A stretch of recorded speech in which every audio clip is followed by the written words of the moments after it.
बदलना चाहिए, क्योंकि ये देश का बजट नहीं, ये सरकार बचाओ बजट है। जो देश का बजट होता तो फिर देश में 28 राज्य हैं, कितनी सारी यूनियन टेरिटरीज हैं, सब मिला के तो ये तो 37 के करीब हो, लेकिन पूरे बजट में केवल 9 राज्यों का नाम था और सबसे उसमें ज़्यादा बजट तो वो 2 राज्यों को मिला जिसकी लाठी के, जिसके कंधे के सहारे में ये सरकार चल रही है। तो ये देश का बजट नहीं सर, ये सरकार बचाओ बजट था। और सबसे बड़ी दुख की बात तो ये है कि बजट में नेचुरल कैलेमिटीज़ और धर्म के नाम पे भी पक्षपात किया गया है। ये तो मैं पहली बार ही देख रही हूँ। बहुत अच्छी बात कि आपने धार्मिक स्थानों को, बोध गया को, राजगीर को, जहाँ जहाँ आपने दिया, बहुत अच्छी बात है। लेकिन जिस श्री दरबार साहब पे, अमृतसर साहब पे रोज़ 2 लाख लोग नतमस्तक होते हैं, उनको मुफ्त खाना मिलता है, सबसे बड़ा दुनिया भर, देश भर के लोग वहाँ पे जाते हैं, और जहाँ पे सारा दिन सरबत के भले की अरदास होती है, उसका तो आपने नाम तक नहीं लिया। और फिर मैं नेचुरल कैलेमिटीज़ की बात करूँ तो फ्लड रिलीफ आपने राज्यों को दिया, बहुत अच्छी बात। जैसे मेरे सहयोगी ने मेरे से पहले बोला कि ये जो पानी आता है हिमाचल को आपने दिया पैकेज, तो हिमाचल का पानी पंजाब में आके पंजाब को जब डुबो देता है और तबाही मचाता है, तो पंजाब को आप क्यों भूल जाते हैं? जब पानी डैम में भर जाता है तो आप डैम खोल देते हैं और हमारा पंजाब डुबा देते हैं। जब घग्गर रिवर का लेवल ऊपर हो जाता है तो चुपचुपीते 7 के राज्यों को बचाने के लिए बंद तोड़ देते हैं और हमारे गाँव को डुबा देते हैं। तो जब बाढ़ आती है तो उनको आपने दिया पैकेज, में उसका आपको आभार प्रकट करती हूँ, लेकिन हमारे राज्य के साथ क्या दुश्मनी है? क्या पंजाब के जनता, पंजाब के लोग, पंजाब के किसान, पंजाब का इंफ्रास्ट्रक्चर सरकार को मैटर नहीं करता? और हैरानी की बात सर, जब बाढ़ आती है तो पंजाब सफर करे, जब पानी की कमी हो जाती है तो फिर कांग्रेस हो, आम आदमी हो, भाजपा हो, सारे इकट्ठे होकर षड्यंत्र खेले कि एसवाईएल की नहर बनाइए ताकि पंजाब का पानी दूसरे राज्य को जाइए।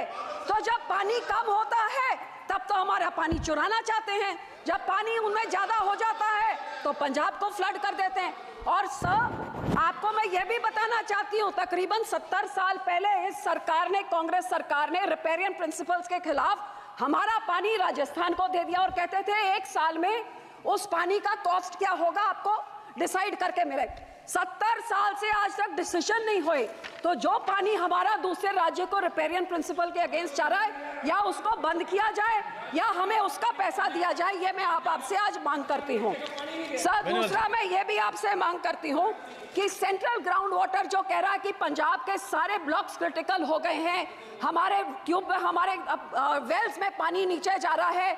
आज की रिपोर्ट तो ये भी है कि टॉक्सिसिटी इतनी हाई है कि पीने लायक नहीं है। तो ये सर, हम लोग को तो मदद करनी चाहिए, और इस पूरे बजट में मदद की बात दूर, हमारा नाम तक नहीं लिख गया। हमें डिमांड करती हूँ कि पंजाब को भी दिया जाए। दूसरी सर, मैं किसानों पे आना चाहती हूँ। 4 पिलर बोले थे, युवा, महिला, गरीब, किसान। किसानों को तो मैं बोलना नहीं चाहती, जो कितने किसान खुदकुशी कर चुके हैं, शहीद हो गए हैं, आज तक धरने में बैठे हुए हैं। लेकिन जो ये किसान हकी सरकार होती जो कहती थी 2022 तक हम किसान की आय दुगनी कर देंगे, तो मुझे इतना ही समझा दें कि 2022-23 में तो एग्रीकल्चर ग्रोथ 4.7 थी, तो फिर पिछले साल 1.4 क्यों रहेगी जिनकी पॉलिसीज इतनी अच्छी है? हकीकत यह है कि किसानों के ये दुश्मन हैं, किसानों के हिमैती नहीं हैं। आज हर एक तरह से महंगाई की मार देखिए। आज जो 8 साल पहले 40 किलो का बीज का एक बैग होता था, वो 800 से 1200 होता था, 2000 हो गया। डीएपी 3 गुना बढ़ गई कीमत, पोटैश 900 से 1700, जो लेबर का कॉस्ट होता था वो भी 3 गुना हो गया, जो हार्वेस्टिंग के लिए होता था वो भी 3 गुना हो गया, जो मशीनरी की रेंटल होती थी, डीजल आपने 47 से 90 कर दिया, तो वो आप सोच ले कहां तक।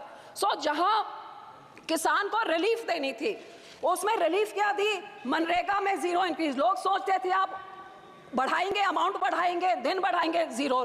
क्रॉप इंश्योरेंस क्रीप को -2.6% उसके अमाउंट में कटौती करी।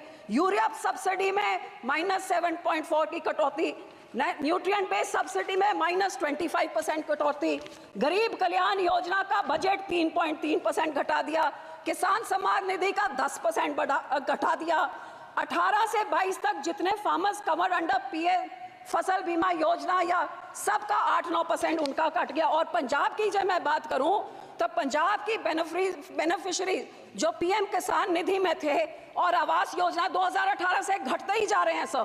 तो मैं ये कहना चाहती हूँ कि जो किसान देश का पेट भरता है, किसान सबसे ज्यादा जो योगदान पाता है, ये 80 करोड़ लोगों को जिनको आप फ्री राशन देते हैं, उस किसान के साथ आप दुश्मनी क्यों दिखा रहे हैं? मैं अपील करती हूँ सरकार को कि जो MSP legal guarantee Swaminathan commission की रेकमेंड C2+50% उसको लागू करें। मैं ये भी बेनती करती हूँ, सजेशन सब 2-4 सजेशन देती हूँ कि जब तक आप नहीं करते कम से कम भावांतर स्कीम लाइए जिसकी एमएसपी पे नहीं बिक रही हो, मिडल जो बीच का रह जाता है वो दे। एक फार्मर फ्रेंडली क्रॉप इंश्योरेंस कोई स्कीम आप लेके आए जिससे किसानों का फायदा हो, इंश्योरेंस कंपनी का नहीं।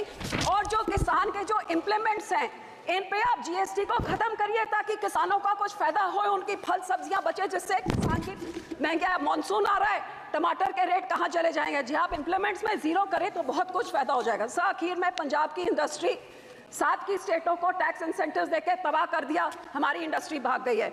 मैं सिर्फ इतनी बेनती करती हूँ कि FN साहब लुधियाने गए थे, वो मंत्री बनी बैठे हैं अब, वहाँ पे लुधियाने गए थे जहाँ पे उन्होंने MSME इंडस्ट्री को बोला था कि जो अमेंडमेंट 43B जिसमें मैंडेट किया जाता है कि 44 डेज में आप पेमेंट करिए, नहीं तो आपके जो टैक्स इंसेंटिव फॉरफिट हो जाते हैं, वो इस बजट में उन्होंने नहीं किया। वो बहुत देख रही थी कि इंडस्ट्री करे। सर 2 मिनट, जो हमारी साइकिल इंडस्ट्री है, जो हमारी स्पोर्ट्स इक्विपमेंट इंडस्ट्री है, मैं आपको बेनती करती हूँ उनको इंसेंटिव। इंटरनेशनल बॉर्डर पाकिस्तान के साथ 2019 से हमारा वाघा बॉर्डर बंद कर दिया है, बहुत नुकसान हुआ है।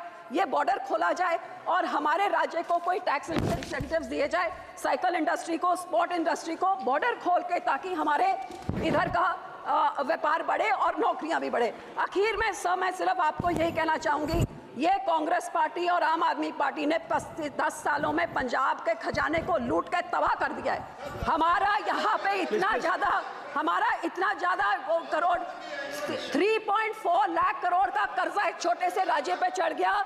GSDP रेशो 49% हो गया है। तो सर आप इनको सजा देने के लिए आप RDF रोक देते हैं, हेल्थ मिशन का रोक देते हैं, पर पंजाब के लोगों का क्या कसूर है? मैं आपको बेनती करती हूँ, जो हमारा पैसा है वो पैसा आप दीजिए। अनएम्प्लॉयमेंट रेट जो देश में उसका दुगना है, ड्रग अब्यूज से हमारा राज्य जूझ रहा है। और पंजाब में औरतों का तो ये हाल है कि कुपोषण वो भी बढ़ गया है, अनीमा भी बढ़ गया है। और आंगनवाड़ी के जो राशन मिलता है गरीब बच्चियों के लिए, लैक्टेटिंग मदर्स, प्रेग्नेंट मदर्स और बच्चों के लिए, वो इनकी सरकार ने, आम आदमी की जो सरकार वहां पे है, वो वेरका मिल्कफेड प्राइवेट आधारों से लेके प्राइवेट कॉन्ट्रैक्टर्स को देके सब स्टैंडर्ड चीजें लोगों को देके करोड़ों का घपला हो रहा है। तो सर पैसे ना रोकिए, इनको पिनलाइज करिए ताकि लोगों को उतना हक मिले।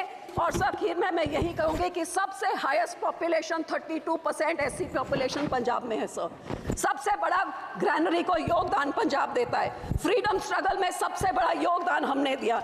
इस राज्य के मांगों को पूरी करके हमारे किसानों को हमारे चंडीगढ़ की राजधानी हमें दीजिए, हमारा पानी दूसरे राज्यों को जो आ रहा है उसको रोक के उसकी रॉयल्टी हमें दीजिए, नहीं तो वो सारे फैसले रिवोक करके हमारा पानी पंजाब पे रखिए। धन्यवाद जी, धन्यवाद करती हूँ, शुक्रिया।